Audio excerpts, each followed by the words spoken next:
Dr. Augenstein, you have a new combined treatment concept. It sounds very interesting, especially since the success rate is 95%. What is new about it? The 95% is an estimate, but is actually realistic.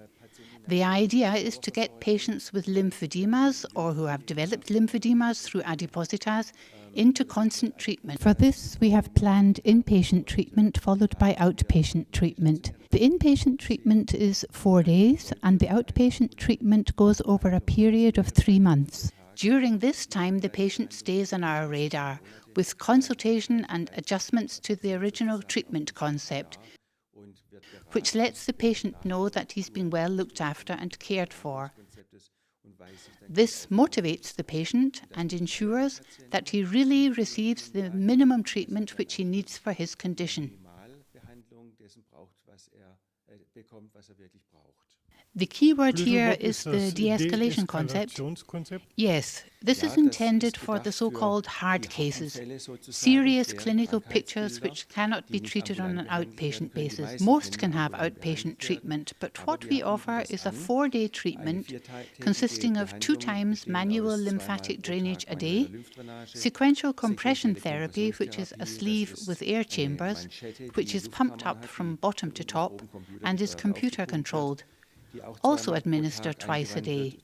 And the patient is instructed in its use because he takes this system home with him. We do the manual lymphatic drainage, compression bandaging, position therapy, exercises during compression, and we also offer advice on nutrition and diabetes. This is all planned for the 4 days, but modified individually for the patient's needs and his overall state, and to what he can and cannot tolerate.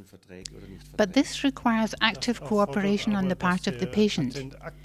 Yes, certainly. And we secure this cooperation within these 4 days in that we can show a high degree of success. The patient gets a boost, which we hadn't expected originally, and is now motivated to cooperate for the next 3 months, hence benefiting from the last phase of care that we provide. So he literally gets his socks on, if you want to put it like that. But he can also get into his trousers and shoes.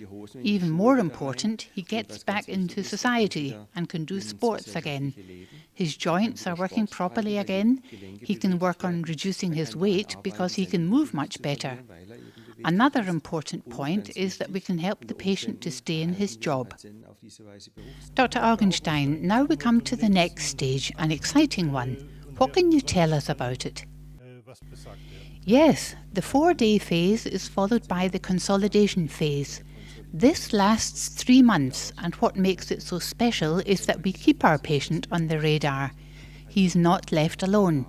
We continue to advise him and correct the course of treatment as he needs it. This also means that we are de-escalating. We reduce the treatment a little, taking out some lymphatic drainage, which means he gets this only twice a week, the frequency permitted by the health insurers. He continues to get the sequential compression, which we lent him for the outpatient period. He has been given instructions for its use by now. Lesions are treated, and importantly, the arm or leg is still bandaged at this stage. He does not yet have compression stockings.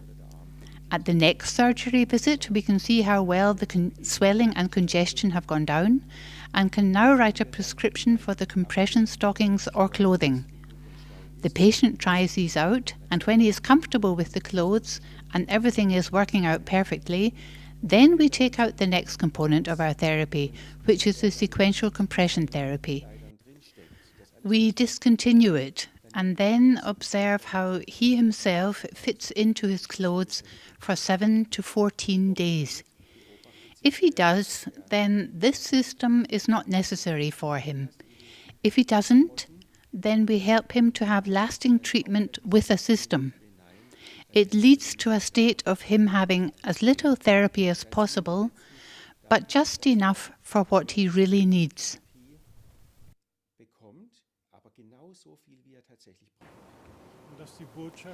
And this is the message that we are sending from the Evangelisches Agaplesion Bathildiskrankenhaus in Bad Pyrmont. Is this unique up to now in Germany? Not the single components. Everyone knows them.